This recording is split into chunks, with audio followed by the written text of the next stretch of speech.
बघतो. नमस्कार. तुम्ही जेवढी पूजापाठ करता तेवढीच घरामध्ये भांडण तंटे वाढतात, क्लेश कलह वाढतात. असे का होते? हे जास्तीत जास्त त्याच लोकांसोबत होत असते जे लोक जास्तीत जास्त पूजापाठ करणारे असतात, जे देवाची कृपा प्राप्त करू इच्छित असतात, जे आपल्या इष्टदेवतेचे वारे आपल्या आघात प्राप्त करून घेऊ इच्छित असतात. अशाच लोकांच्या सोबत जास्तीत जास्त अशा प्रकारच्या अडचणी व समस्या घडून येत असतात, ज्यांच्या कारणामुळे त्यांच्या घरात भांडण तंटे आणि क्लेश कलहाचे वातावरण घडण्यास सुरू होते. खरं तर असेही होते की नवरा बायकोच्या मध्ये, जसे की नवरा पूजापाठ करणारा आहे, ईश्वराची सेवा करून कृपा प्राप्त करू इच्छिणारा असेल, तर अशा नवरा बायकोंच्या मध्येही सतत भांडणे होत राहतात. तर कधी कधी यांच्या नात्यातही नेहमी एकमेकांचे पटत नसते. तर असे का होते? आणि जो पूजापाठ करतो त्याच्यासोबत असे नक्कीच का होते? त्याउलट जो व्यक्ती पूजापाठ करणार आहे त्याच्या तर घरात नेहमी सुख समृद्धी असली पाहिजे, आपापसात प्रेमभाव असायला पाहिजे आणि घरात एकतेचे वातावरण असले पाहिजे. पण असे नेमके उलटे काय होते जेणे की त्यांच्या घरामध्ये समस्या वाढूच लागतात?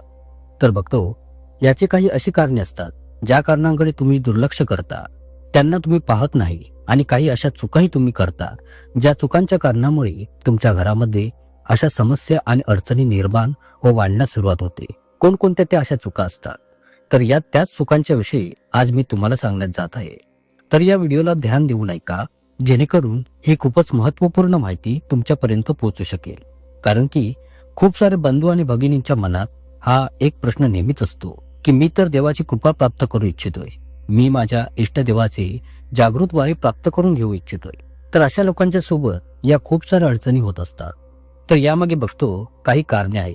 तर ती कारणे मी आज तुम्हाला सांगण्यात जात आहे. तर यातीलच सर्वात प्रथम कारण हे आहे की तुम्ही चौकींवर भटकत राहता, कोणा पंडित भगत यांच्या मागे भटकत राहता. तर यामागे तुमची काही कारणे असतात, जसे की तुम्ही गुरु घेऊ इच्छित असता, आपल्या अंगात आपल्या इष्टदेवाचे वारं येण्यास सुरू व्हावे अशी काहींची इच्छा असते. तर कोणी कधी या पंडिताकडे जातो, तर कधी त्या भक्ताकडे जातो, आणि कोणी काही सल्ला दिला तुम्हाला, अथवा कोणी कोणती सामग्री दिली असेल तुम्हाला, कोणी पंडित वा भक्ताने आपला हात तुमच्या डोक्यावर ठेवला असेल. तर अशाने होते काय की एकतर जेवढ्या पण गोष्टी तुम्हाला तिथून प्राप्त होत असतात त्या सर्व अभिमंत्रित असतात, आणि त्या गोष्टी, त्या वस्तू तुमची मदत करतात. पण काही कालावधीनंतर जेव्हा तुम्ही असा विचार करू लागता की आजपर्यंत एवढे दिवस झाले, एवढा काळ गेला, तरीही माझ्या जीवनात त्याचा प्रभाव दिसतच नाहीये, मला ती कृपा प्राप्त होत नाहीये, आणि नंतर वैतागून कंटाळून तुम्ही त्या गोष्टींना, कार्यांना, त्या वस्तूंना सोडून देण्यास सुरुवात करता. तुमचा विश्वास उडला जातो. त्यामुळे होते का की बघतो, त्या सर्व गोष्टींचा, शक्तींचा तुमच्याकडून अपमान, अनादर केला जातो, आणि मग त्या गोष्टी व शक्ती एक प्रकारे तुम्हाला समस्या निर्माण करण्यास सुरुवात करतात. काही लोक कुणा पंडित, भगत अथवा चौकीवाल्याकडे जाऊन आपल्या डोक्यावर त्यांचा हात ठेवून घेतात, आणि जर तुमच्यावर कोणती काही शक्ती असेल तर तीही ते पंडित, भगत उतरवून टाकतात. मी हे बोलत नाहीये की सर्व पंडित, भगत किंवा चौकीवाले एकसारखे असतील, पण काही असे असतात की ते तुमच्यावर असलेली सकारात्मक शक्ती व दैवी कृपा उतरवतात, तुम्हाला बंधनं अडकवतात, आणि तुमच्याकडे काहीच राहत नाही. बघतो, काही तर असे महारथी असतात जे भगत व पंडित असतात, ते तुमच्या डोक्यावर हात ठेवतात, आणि जी पण तुमच्यासोबत कोणा देवाची सकारात्मक शक्ती तुमच्यासोबत असते, किंवा मग कोणा देवाचे तुमच्या अंगात वारं येत असेल, तर त्याला दूर करून, बाहेर काढून ते आपल्या देवतेच्या शक्तीला तिथे बसवतात. याने होते काय की ती शक्ती, मग ती सकारात्मक असो अथवा नकारात्मक, ती तुमच्यात बलवान होते आणि तुमच्या घरात तुमच्यासोबत प्रवेश करून जाते. तर सांगण्याचे तात्पर्य हे आहे की जर तुम्ही कोणाचा हात तुमच्या डोक्यावर ठेवत असाल, म्हणजेच की कोणास तुमचा गुरु समजून, तर हे खूपच विचारपूर्वक व चौकशीपूर्वक तुम्ही हे कार्य करावे. त्यांच्याद्वारे दिली गेलेली कोणत्याही सामग्रीचा कधी तुमच्या हातून अनादर होता कामा नये. जर त्यांनी कोणता गंडा, तावीज दिली असेल आणि तुम्हाला आता विश्वास नाहीये, तर अशा त्यांच्या वस्तूंना, सामग्रींना तुमच्या घराच्या बाहेरच योग्य ठिकाणी, योग्य पद्धतीत विसर्जित करा. या गोष्टीला खास करून तुम्हाला ध्यानात ठेवायचं आहे. बघतो याचे दुसरे हे कारण असते की सारखे सारखे अदलून बदलून तुम्ही देवी देवतांची पूजापाठ करत असता. जसे की कधी तुम्ही या देवाची पूजा केली, कधी तुम्ही त्या देवाची पूजा केली, तर कधी तुम्ही हा नैवेद्य दाखविला, कधी कोणता दुसऱ्या गोष्टीचा नैवेद्य दाखवला, कधी तुम्ही या व्हिडिओला पाहिले, कधी तुम्ही त्या व्हिडिओच्या माहितीला पाहिले, कधी तुम्ही या चौकीवर कोणा भक्ताकडे गेलात, तर त्याने तुम्हाला आता हे सांगितलेले आहे तर कधी तुम्ही त्या पंडिताकडे गेलात तर त्याने तुम्हाला आता हे करण्यास सांगितले आणि म्हणून तुम्ही आता त्याप्रमाणे करू लागता आणि वागू लागता. तर बघतो आपल्या अशा प्रकारच्या वागण्यामुळे आणि अपुऱ्या ज्ञानामुळे आपल्या आयुष्यात आपणच आपल्या समस्या व अडचणी निर्माण करत असतो. तर या सर्व गोष्टी करण्यापूर्वी खूपच विचारपूर्वक लक्षात घेऊन अंमलात आणाव्यात. त्यामुळे कधीही कोणा एकाच देवाची अगदी पूर्ण श्रद्धापूर्वक पूजा करावी. अलटून पलटून अदलून बदलून कोणा देवाची पूजा करू नये. त्याचबरोबर जो नैवेद्य दाखवला जातो तोही अगदी सात्विकच असावा. चुकीच्या गोष्टींचा नैवेद्य चुकीच्या देवतेस आमंत्रित करतो. नैवेद्य हा त्या देवतेच्या आवडीनुसारच असावा.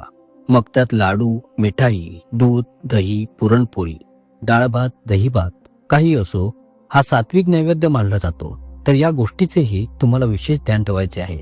तर काही लोक आपल्यावरील आलेल्या प्रसंगांमुळे देवतांना रागाच्या भरात शिवीगाळही करतात, ज्या कारणामुळे काही देवता क्रोधित होत असतात आणि त्यानंतर तुमच्या घरात समस्याही निर्माण होतात.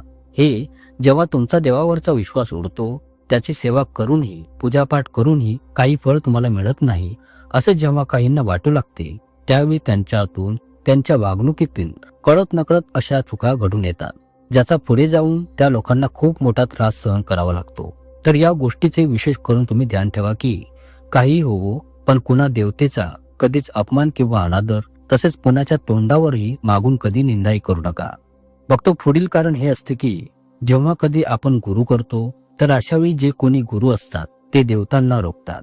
काही गुरु असे निघतात की ते आपल्या शिष्यांसोबतच धोका करतात. त्यांच्या शिष्यांमध्ये समजा कोणती शक्ती येत असेल तर त्याच्यात ते नकारात्मक शक्तीचा वास करून देतात.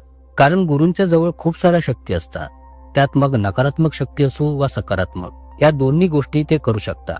काही गुरु जे भूतप्रेत आदी यांना उतरवत असतात तेव्हा त्या नकारात्मक शक्तींना कोणती जागा द्यावी लागते, त्यांना कुठेतरी स्थिर करावे लागते, जसे कोणत्या चौकात ठेवणे किंवा त्यांच्या मंदिरात स्थान देऊन ठेवत असतात. आणि जेव्हा वेळ येते किंवा त्यांना गरज भासते तेव्हा ते त्यांचे आव्हान करून त्यांच्याकडून ते कार्य करून घेत असतात. आणि हे मग सकारात्मक आणि नकारात्मक अशी दोन्ही कामे हे करत असतात.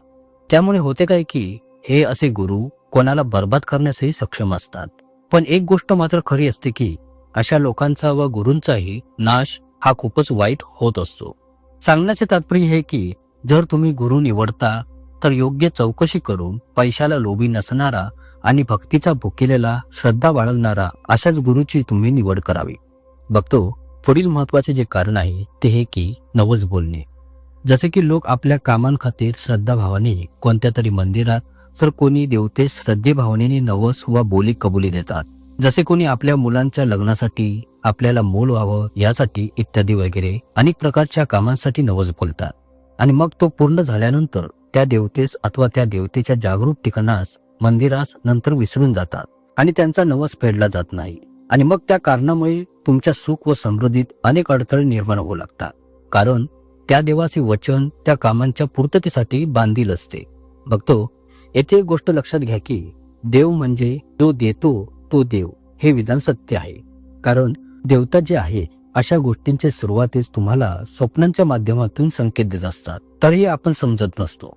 त्यानंतर ते आपल्या बुद्धीसही विचलित करतात, तरीही आपण समजलो नाही तर पुढे अशा प्रकारच्या अनेक अडचणी आपल्या समोर उभ्या करतात, जेणेकरून की त्या देवतेच्या शक्तीचा आपणास पुन्हा स्मरण व्हावे आणि आपणास त्यांचा विसर पडता कामा नये. तसेच बघतो आपल्यापैकी काही सामान्य व्यक्तींच्या अंगात कोणत्या देवी देवताचं वारं येत असतो.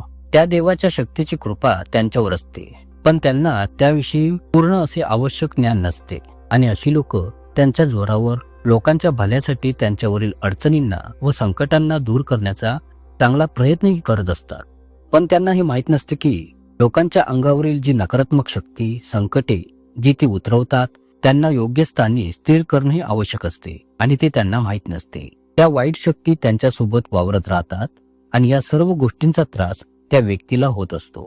त्याचबरोबर सर्वात आणि अत्यंत महत्वाचे शेवटचे कारण हे आहे की आपल्या पितरांची आणि कुलदेवतांची पूजा अर्चना न करणे, त्यांची सेवा न करणे, हेही अत्यंत महत्वाचे कारण असून आपणास अनेक घरगुती समस्या व अडचणींना सामोरे जावे लागते.